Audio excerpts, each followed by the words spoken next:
Our world consists of cycles. Let's start with the big ones.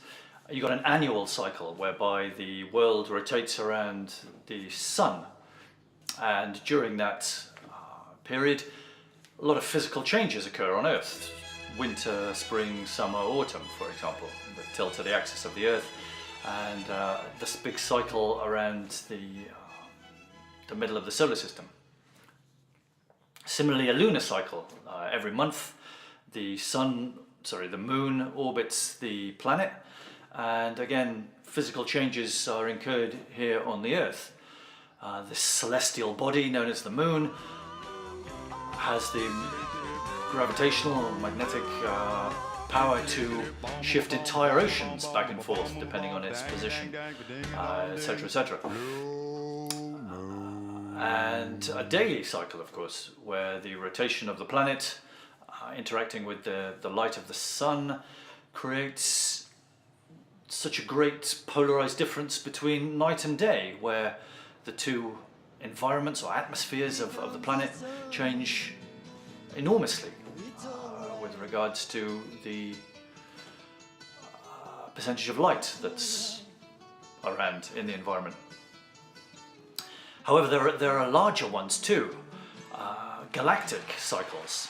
The ancient Vedic scriptures talk of the Yugas, the 4 different seasons of the galactic cycle. So if you think of our galaxy, which is a spiral, and you put it flat on its horizontal plane, the solar system, according to astronomers, not just the Vedic ancients, takes a cycle of 24,000 years plus, whereby it passes through the galactic plane twice, once every 12,500 years, more or less.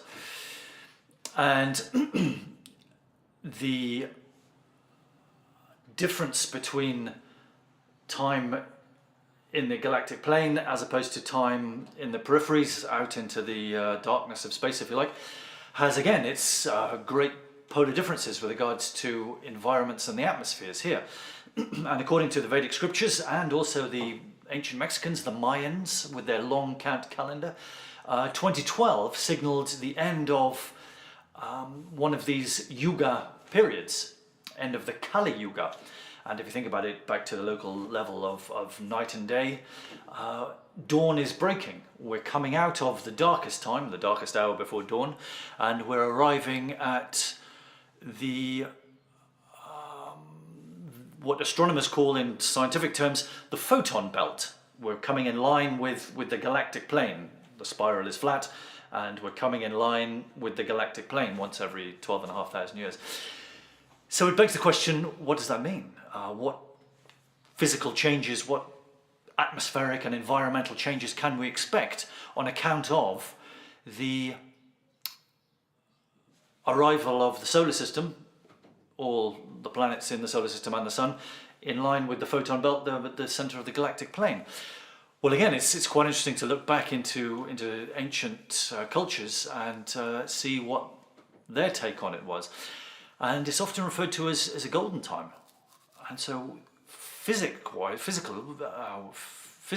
scientifically, what is actually going on there? What does that mean?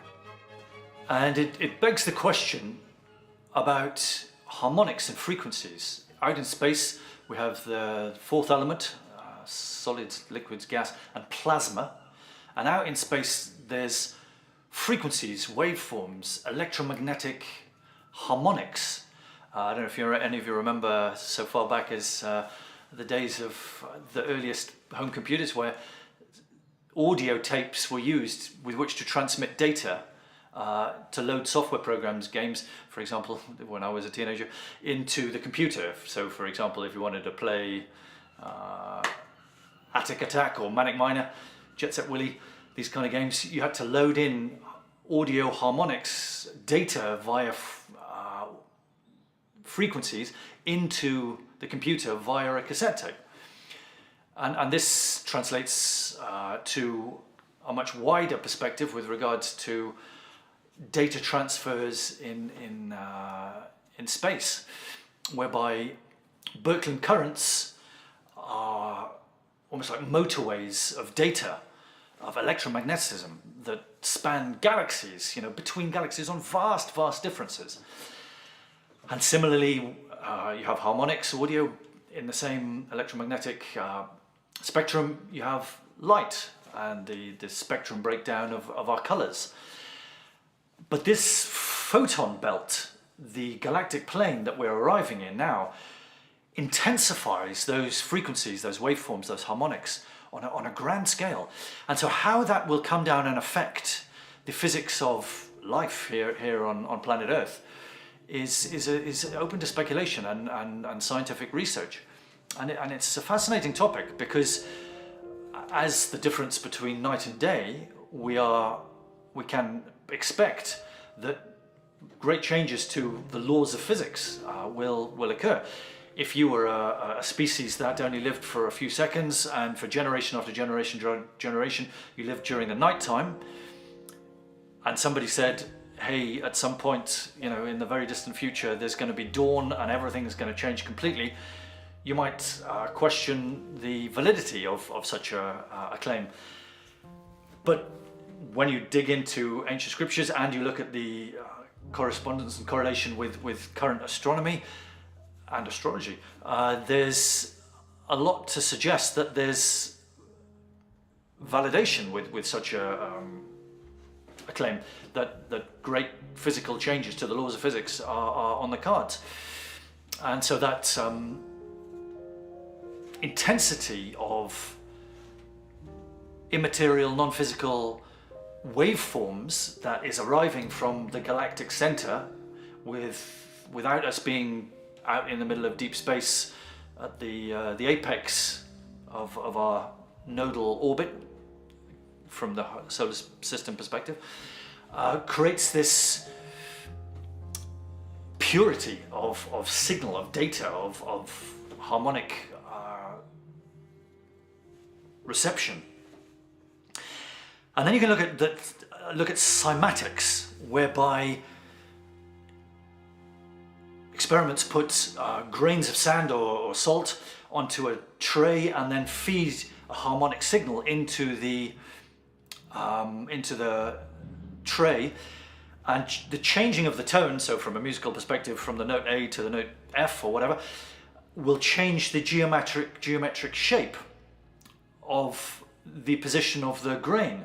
It's a fascinating thing, proving that harmonic signals and frequencies, cymatics, can alter the structure of the physical world. Everybody's seen on a destructive scale what sound waves can do to glass, i.e. shatter it. Well, conversely, on a constructive perspective, we are generating cells on a regular basis. I think our gut cells regenerate or respawn, reproduce every 2 or 3 days, whereas in the brain or in the bone structure, it's a much longer regeneration, respawning of cells. But we are consistently and persistently and constantly regenerating our physical form. If you think about a whirlpool or a tornado, there's an energy force happening that manipulates and maneuvers the physical particles, molecules around it to create what we can see with regards to the whirlpool.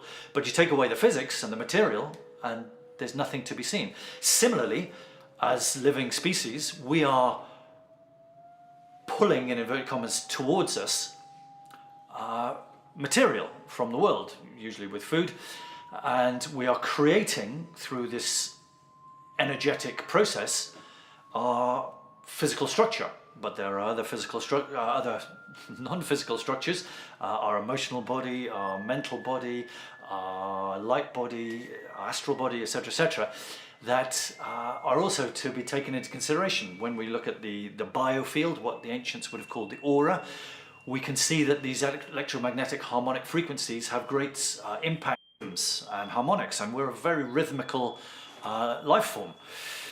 And so the quality of the regeneration of our cells is based on the structure, which is often looked at in terms of geometric shapes. You heard of sacred geometry.